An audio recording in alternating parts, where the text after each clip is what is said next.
안녕하세요. 오늘은 한국원자력연구원 양성자과학연구단에 저희가 방문했습니다.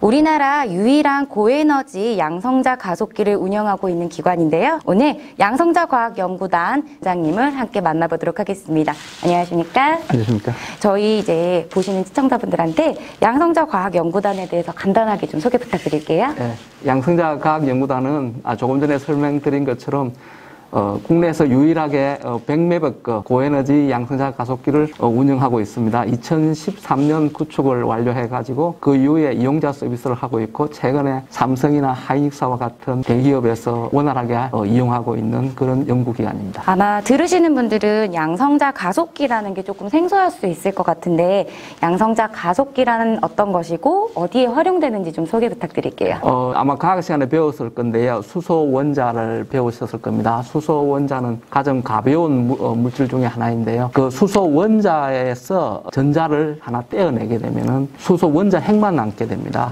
수소 이온에 해당되겠죠. 수소 이온, 즉 수소 원자의 원자 핵, 이게 바로 양성자입니다. 전기장을 통해 가지고 하게 되면은 전기력에 의해서 가속이 되는데요. 빛의 속도로 가속을 시킨 양성자 빔을 어떤 물체라든지 물질에다가 쏘이거나 충돌을 시켜 가지고 하게 되면은 물질의 특성이 바뀌거나 그 다음에 새로운 물질이 만들어집니다. 대표적으로는 아주 단단한 철과 같은 단단한 그런 플라스틱을 만들 수가 있고요. 그다음 내마모성이 뛰어난 타이어를 만들 수 있거나 설이라든지 김 같은 것들이 방지되는 그런 미러들을 만들 수도 있고 가장 많이 사용되고 있는 것 중에 하나는 병원에서 많이 하고 있는 의료용 암 진단이나 치료에 사용하는 의료용 동위원소를 생산하는 시설입니다. 또한 최근에 얼마 전에 누리호 발사가 됐는데요. 누리호 들어가는 각종 우주 부품들, 각종 전자제품들, 이것들의 그 우주에서 날아오는 우주 방사선은 주로 고에너지의 양성자 빔인데요.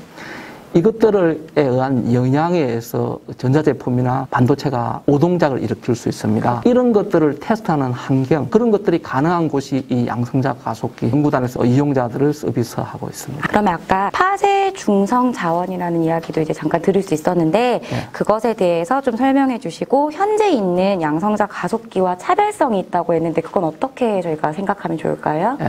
파쇄 중성자원이라는 것은 이제 제버라는 것은 1000MeV에 해당되는 에너지인데요. 저희들 양성자 가속기가 100메가급인데 그것보다 한 10배 정도 많은 에너지가 이제 1000MeV가 되겠죠. 그것은 제버급 양성자 가속기인데 그런 고에너지 양성자 가속기에서 나오는 양성자 빔을 텅스텐이나 수은과 같은 무거운 물질에다가 때리게 되면은 텅스텐 속에 있는 원자 핵에서 중성자를 끄집어낼 수 있습니다. 그런 원자 핵에서 무거운 물질의 원자 핵에서 중성자를 끄집어내는 장치를 파쇄 중성자원이라고 부릅니다. 중성자원의 양성자를 고에너지 양성자에서 무거운 물질과 충돌해서 그 무거운 물질에서 나오는 중성자, 그게 파쇄 중성자라고 불러줍니다. 아, 그렇구나. 그러면 이제 한국 파쇄 중성 자원 구축을 지금 최근 준비한다고 제가 들었는데요. 그것이 저희한테 필요한 이유에 대해서는 어떻게 설명해 주실 수 있을까요? 동계올림픽 때 천리안 1호가 한동안 구름 사진을 제공해주지 못하는 사태가 벌어졌었는데요.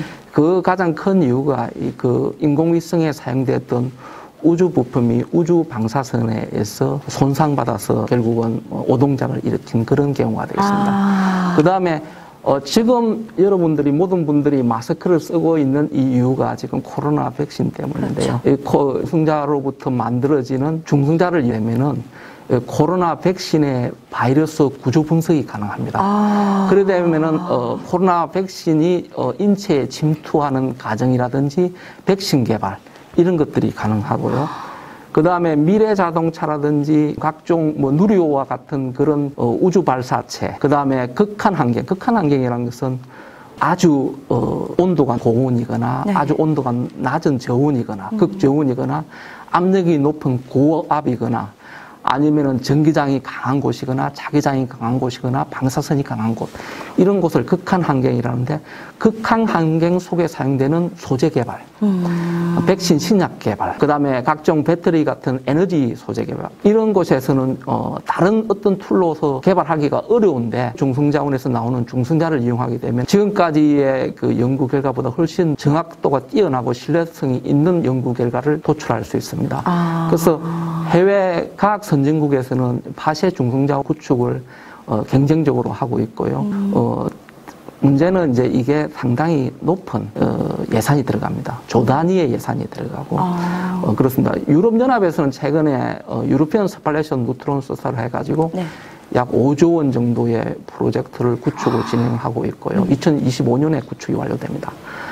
미국은 이미 구축이 완료했고요. SNS라는 시설이 네. 완료됐고, 중국도 완료가 돼 있는 상태고, 일본도 완료가 되어 있습니다. 그래서 해외 여러 과학 선진국은 파쇄 중성자원을 구축을 완료해서 첨단 과학 관련돼서 연구를 수행을 하고 있습니다. 그래서 우리나라도 이게 필요한 사항입니다.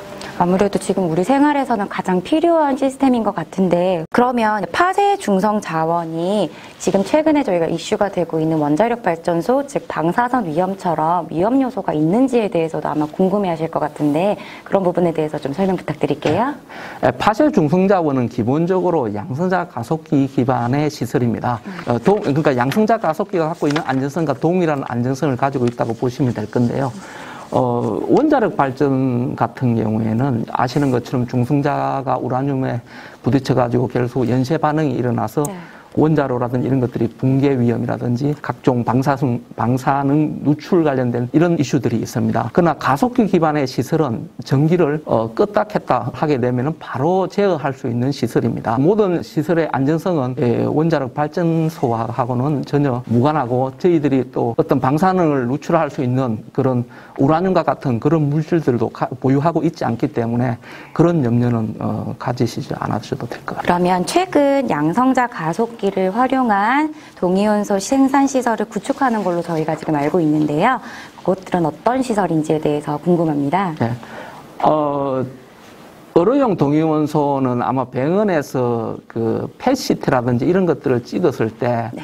그 암이 있는지 이런 것들을 확인하는 데 사용하게 되는데요. 주로 이제 암이 있는 부분에는 이런 어뢰용 동위원소를 주사하게 되면은 그 암 주위에 모이게 됩니다. 그러면 이 부분이 암이 있다라는 것을 확인할 수 있고, 영상 촬영을 통해서 그 암 부분을 이제 판단하게 되는데요. 어뢰용 동위원소는 이제 양성자 가속기를 이용해가지고 한 100매 그 양성자 가속기를 이용해서 저희들이 게르마늄 68이라든지 후리, 카파 67과 같은 그런 어뢰용 동위원소를 구축하는 시설을 최근에 가기정통부로부터 약 한 50억 정도의 예산을 받아가지고 기초적인 시설 구축은 완료했습니다. 이제 생산하는 것들을 지금 진행하고 있고요. 한 3년 정도 지나게 되면은 저희들이 대량 생산할 수 있는 어뢰용 동위원소 생산 시설이 구축이 완료가 되겠습니다. 국내의 어뢰용 동위원소 생산 시설은 지금 서울에 있는 한국원자력의학원, 그다음 대전에 있는 한국원자력연구원, 그다음에 정읍에 있는 첨단방사선연구소, 그다음에 저희 양성자과학연구단, 그다음에 앞으로 기장에 이제 지어질 기장로, 이런 곳이 있습니다. 그러니까 아주 극소수의 곳에서만 이런 어뢰용 동위원소를 생산 가능합니다. 그래서 경주가 어뢰용 동위원소를 생산할 수 있는 새로운 바이오 헬스 산업이 유치됐다고 보시면 될 겁니다. 지금 제가 들어도 저희 지역에 이렇게 위대한 시설이 있다는 것만으로도 지금 굉장히 감회가 새롭기도 하고 너무 감사드리는데, 연구단에서 최근 베타 전지에 대해서도 또 활발한 연구를 진행한다고 제가 들었습니다. 베타 전지에 대해서도 많이 궁금해들 하실 것 같아요. 네. 방사선 동위원소 같은 경우에는 그 베타 붕괴라고 하는 붕괴가 있습니다. 그 방사선 동위원소에서 베타 붕괴라는 것은 이제 전자가 하나씩 튀어나오는 그런 건데요. 전자들이 튀어나오는 것을 반도체와 연결해가지고 그 반도체를 통과시키게 되면 일종의 전자의 흐름이 생기는 거고요. 전자의 흐름은 곧 전류가 되겠지요. 곧 건전지와 같습니다. 그래서 그렇게 구조로 만들어진 것이 베타 전지이고요. 베타 전지의 가장 큰 특징은 이 방사선 동위원소에서 만들어지기 때문에 반감기가 상당히 길게 만들 수 있습니다. 그래서 반감기가 기니까 이것들이 전류는 낮지만 계속해서 장시간 동안 그 전류를 흐르게 하면서 전지가 롱타임으로 그러니까 아주 길게 장시간 동안 사용할 수 있는 그런 것이 가능합니다. 즉 수명이 반영구적일 수 있습니다. 그래서 활용은 주로 이제 심해 아주 깊은 바닷속이라든지 우주라든지 극지와 같은 이런 전기 에너지를 장시간 동안 공급하기가 어려운 그런 곳에 활용을 할 수 있고요. 저희 연구단에서는 최근에 그 지라물 반도체 기반의 베타 전지를 개발했습니다. 아주 다른 데보다 효율이 높은 서너 배 높은 형태의 고효율 베타 전지를 개발했고요. 이것을 기술 이전해서 산업화할 예정입니다. 예. 지금 얘기만 들었을 때는 21세기의 양성자 과학연구단으로 인해서 새로운 일자리들도 굉장히 많이 창출이 될 것 같습니다. 네. 그리고 또 중이온 가속기와 함께 연구가 진행되고 있는 부분이 있다고 했는데 그 부분은 어떤 건지 저희가 여쭤봐도 될까요? 네, 뭐 국민 여러분들께서는 중이온 가속기에 대한 이야기들을 많이 들었을 겁니다. 최근에 중이온 가속기의 구축 지연이라든지 이런 것과 관련된 언론 보도들이 계속 있었고요. 올해 국감에서도 중이온 가속기의 지연에 대해서 질타가 있었었는데요. 가장 큰 어려움이 고에너지의 초전도 가속관의 개발이 어려움이 있습니다. 그런데 저희 연구단과 포항가속기 연구소가 협력해서 중이온 가속기 구축 사업단에서 구축 진행하고 있는 고에너지 초전도 가속관의 대안 설계를 별도로 진행을 해왔는데 물론 저희들께 그것을 대체한다는 것은 지금 현재 결론은 지은 것은 없고요. 향후 평가를 통해서 저희들이 대안 설계한 것이 중이온 가속기의 고에너지 초전도 가속관을 대체할 건지 안 할 건지는 정해질 것 같습니다. 그런데 그런 형태로 해서 초전도 가속관 관련된 기술을 협력을 하고 있고요.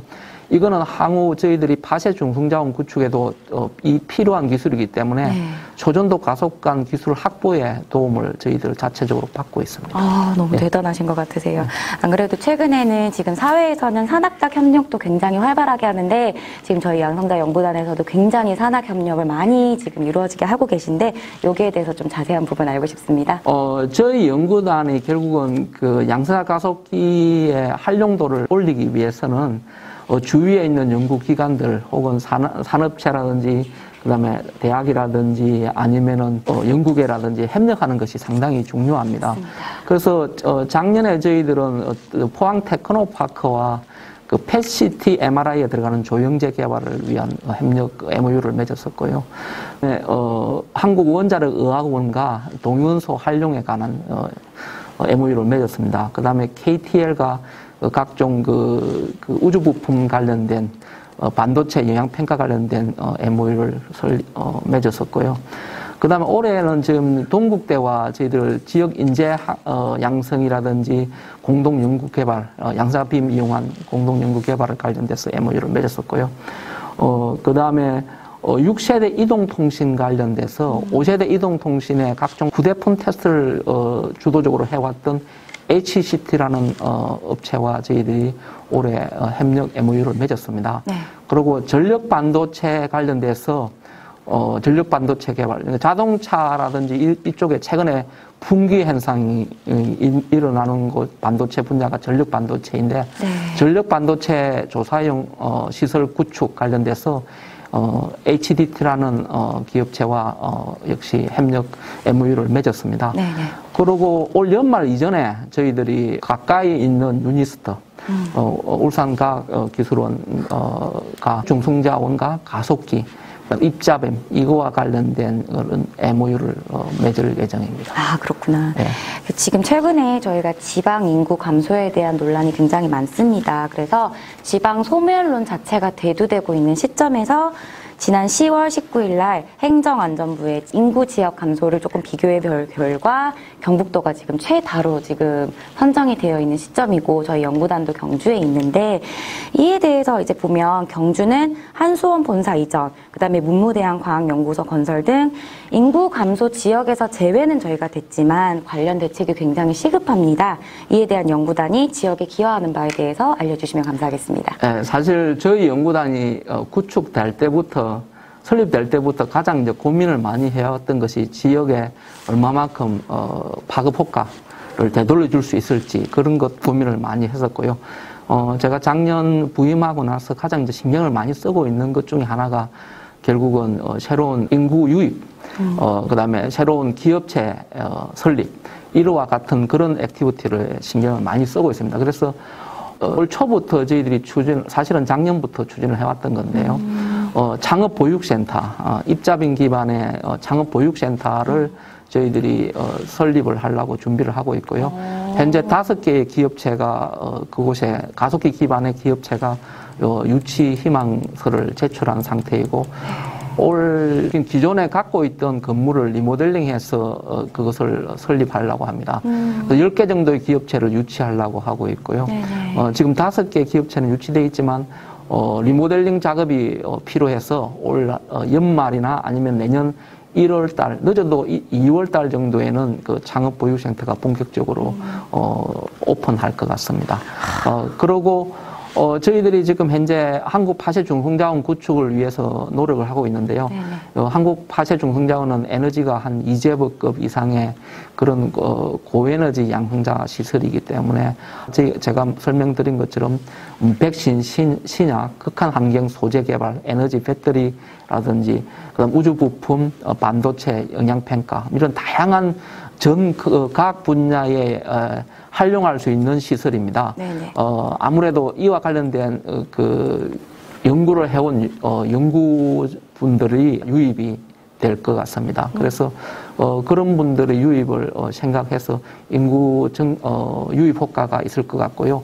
관련된 기업체들도 유치를 하려고 노력을 하고 있습니다. 그래서 한국 폐쇄 중성자원이 구축이 되면은 저희들이 원래 양사가속기 설립할 때 경주시에 약속했던 그런 파급 효과들을 많이 되돌려줄 수 있지 않을까.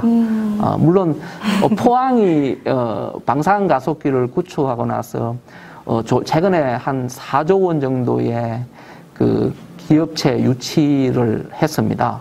근데 그때까지 시간이 30년 걸렸습니다. 그렇죠. 포항 방산가속기가 구축되고 나서 30년 후에 일어났던 일인데요. 그렇죠. 저희 경주 양성자 가속기는 2013년부터 구축이 운영이 되고 있고 아직 10년도 지나지 않는 아직 어린이에 불과합니다. 어른으로 따지다 보면은 그렇기 때문에 앞으로 한 30년 그러니까 20년에서 30년 정도 시간을 주시면은 저희들도 포항에서 일어난 일처럼 조 단위의 파급 효과를 가져오지 않을까라고 자신을 합니다.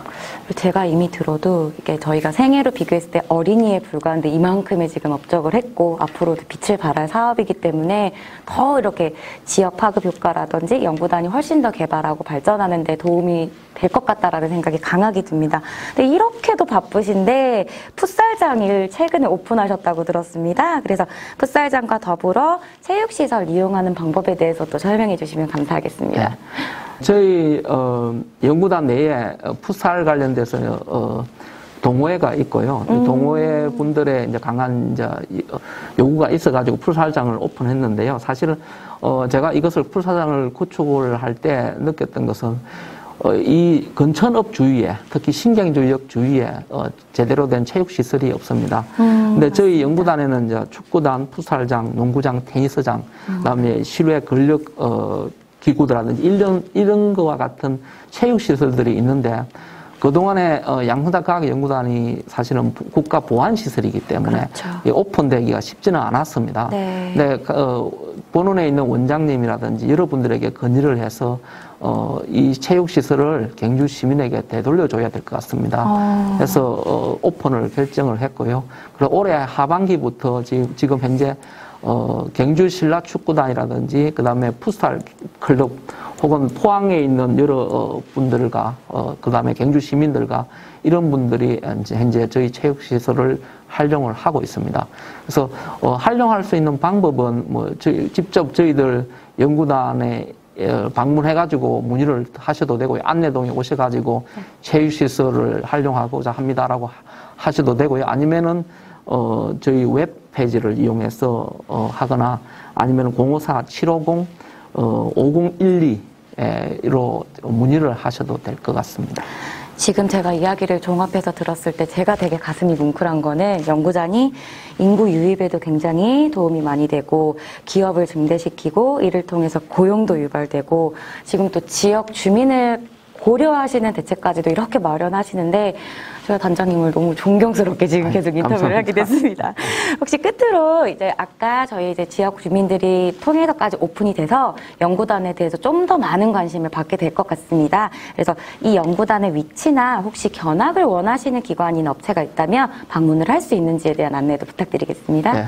사실 경주 시민들 중에 저희 양서자 가속기는 많이 들으셔서 유치전부터 네네. 많은 분들이 알고 있는데 그 양서자 가속기가 어느 곳에 있고 무엇을 하는 기관인지 그것을 잘 모르시는 분들이 상당히 많습니다. 그리고 원전하고 동일한 시설, 원전 시설을 오해하시고 그렇습니다. 계시는 분들이 많은데요. 양서자 과학연구단은 신경주역에서 상당히 가까이 있습니다. 네네네. 정확 직선거리는 1.8km. 네. 너무 가까워가지고 신경주역에서 기사분에게 부탁을 하면은 택시를 안 태워줄 정도로 가까이 있습니다. 맞습니다. 예, 그래서 그 정도로 가까이 있는데요. 차로는 한 5분 거리에 있고요. 경부고속도로에서 보게 되면은 지나가다 보면 한국원자력연구원이라는 표시가 신경주역 근천을 지나가 보면 있습니다. 바로 그곳이 저희 양서자 과학연구단이고요. 청소년이 있는 가정에서 진로 상담이라든지 이와 관련돼서 과학자의 길을 걷고 싶어가지고 견학을 오시는 분들이 많습니다. 주말도 상관이 없고요. 견학을 원하시면은 저희 홈페이지에서 연구단 소개 밑에 방문 신청이 있습니다. 네네. 그곳에서 신청을 하시는 방법도 있고요. 아니면 홈페이지에 보면 전화번호가 있는데 그곳을 통해서 연락을 하셔도 되고요. 저희들은 현재 경주시만 아니라 전국에 있는 모든 국민들에게 이 시설은 오픈되어 있습니다. 물론 이제 연구단의 일정과 그 다음에 이용자 서비스를 하는 이용자 시설이기 때문에 시설이 운영될 때는 어렵지만 시간을 잘 조율하면은 양사 가속기를 투어할 수 있을 겁니다. 예, 그리고 양사 가속기에서 하고 있는 일들에 대해서 설명도 들을 수 있을 것으로 보입니다. 오늘 제가 들었을 때는 아마 21세기의 미래 핵심 역량을 저희가 살펴봤을 때 양성자 과학연구단은 기업 중심의 기업 육성, 그다음에 개개인마다 사람을 고려하는 연구단이라는 인상을 굉장히 많이 받았습니다. 그래서 김유정 단장님과 제가 인터뷰를 하게 돼서 너무나 영광이고요. 끝으로 저희 시청자분들께 한마디 해주시면요. 네. 저희 초기에 저희들이 양사 가속기를 구축하고 나서 가장 많은 이제 국민들로부터 오해를 받았던 게 양사 가속기가 도대체 활용도가 어떤 거냐. 구축 비용은 3천억이 넘었는데 활용도가 상당히 낮다. 이런 오해를 하셨었는데요. 최근에 각종 산업체라든지 그다음에 영국의 학계에서 양사 가속기가 어떤 것이고 어떤 효과, 그다음에 어떤 일들을 할 수 있는지를 알고 나서부터는 양사 가속기 활용도가 상당히 높습니다. 최근에 빔타임 신청 경쟁률이 3대 1을 넘습니다, 평균. 그래서 그 말은 무슨 말이냐면은, 약 3개의 그룹이 빔타임 신청을 하게 되면 1개의 그룹만 빔타임이 돌아가고 나머지 그룹은 전혀 양사 가속기 빔타임을 활용할 수 없는 그런 상황입니다. 그래서 그만큼 양사 가속기 활용도가 높고, 최근에 기업체 지원율이 포항 가속기 연구소라든지 양사 가속기 이런 대형 가속기 연구시설 중에서 저희 양사 가속기가 기업체 지원율이 가장 높습니다. 5년간 최근 5년간 가장 높을 때는 한 50% 정도의 이용자들이 기업체에서 오시는 분들입니다. 그런 상황이고 그렇기 때문에 기존에 있던 오해는 푸시고 양사 가속기에 있는 저희 연구원들을 믿고 기다려 주신다면은 첨단 과학 기술 발전에 중요한 역할을 하는 연구기관으로 다시 태어날 수 있을 것 같습니다. 예, 이상입니다. 20, 30년이 아니라 아마 세계에서 선진국화를 이끌어갈 줄 바로 이 기업이 양성자 과학연구단이라고 저도 확신하면서 오늘 시청자 여러분들이 좋은 인상 받으셨길 바라겠습니다. 그럼 이상 인터뷰 마치겠습니다. 감사합니다. 예, 감사합니다. 예.